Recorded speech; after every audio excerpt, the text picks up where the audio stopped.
Well, we are out in Champions again this morning. Did a job here several months ago, very similar to this. That particular house, this little eave ran all the way across, which was actually handy because I got up there and had to stand on it. But I'm trying to look and see where the bees are going in. You guys can see them flying around up there a little bit. And it looks like they might actually be gaining access through a ridge vent. So the last one that I did, the bees were actually in the attic wall behind the brick. So this little vent here is totally fake. If you go up in the attic, we'll see that you don't see it. It's walled off behind it. But you know, they may be in that brick foam annulus. The homeowner texted me the other day and said he went up there and kind of picked at the foam and nothing came out.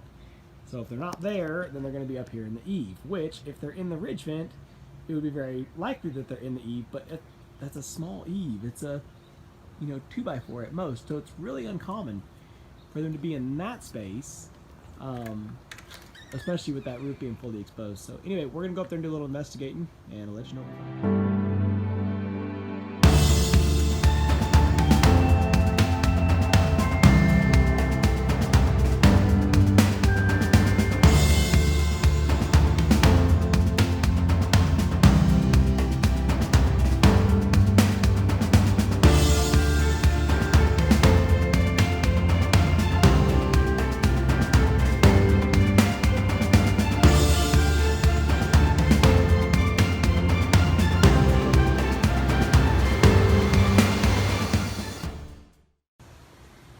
Okay, so we went up in the attic, and sure enough, I cut out a little piece of foam to look. I can see the bees from the inside, but they are not behind the brick like I was hoping.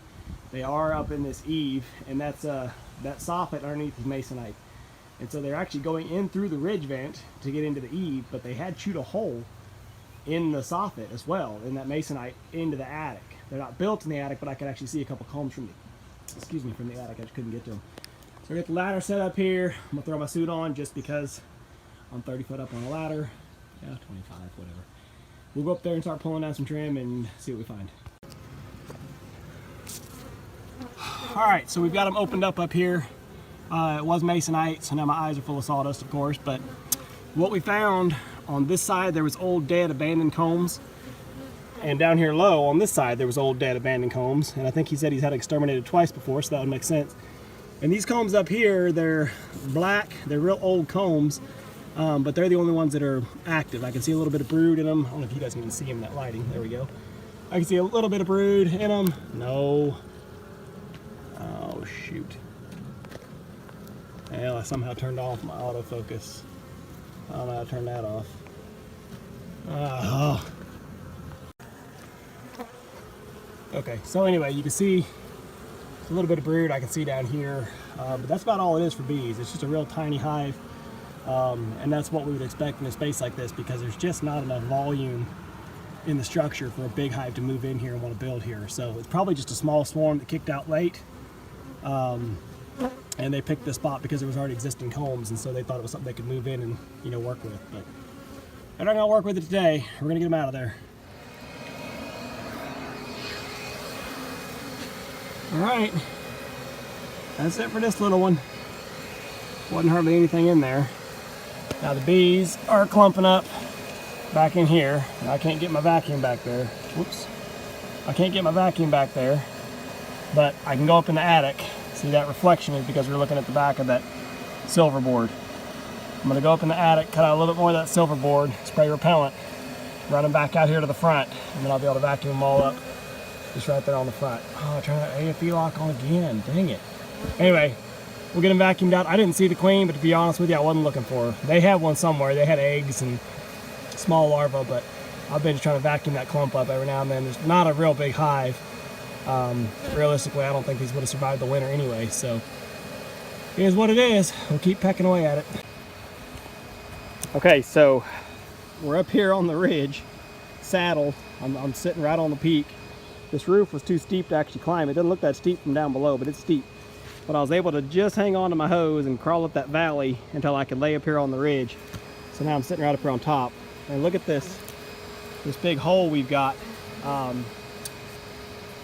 Man, I mean, it's shingles. I can't imagine that the bees chewed that hole, but then again, if they've been here several years, they've been exterminated a couple times, I guess it's possible. But they're going in through that hole, and I think they are going in through the ridge vent just a little bit. So we're gonna seal up that ridge vent from the inside. I can't really do anything about this hole. I guess I can just blow some foam in it and kind of weatherproof it, but the guy obviously needs to have the shingles fixed. So I just caught the queen, and she's zipped up here in my pocket because I've got her in the queen catcher, but I don't have a wood cage up here with a candy plug. I didn't dare set that metal cage down and have her slip out, so if she sneaks out of the cage, at least she's zipped up in the pocket. But I'm just gonna go ahead and vacuum up what we got left here, and I've already been in the attic, sprayed the repellent all underneath. So everything that's up here is all that's left, and of course I'm gonna vacuum them, and then little clumps gonna form up again. But there's a pound of bees here at least, so I'll get all these, and what little bit's left after that, hopefully we can, it'll be enough that, well, it'll be just a few, they won't be able to rebuild. But if I get all these, this should be enough that I can set them up as a healthy nuke at home. Okay, so that's that. Got them all vacuumed up. Obviously there's still some foragers and some scouts flying around. Could be robbers from other hives, but that's interesting.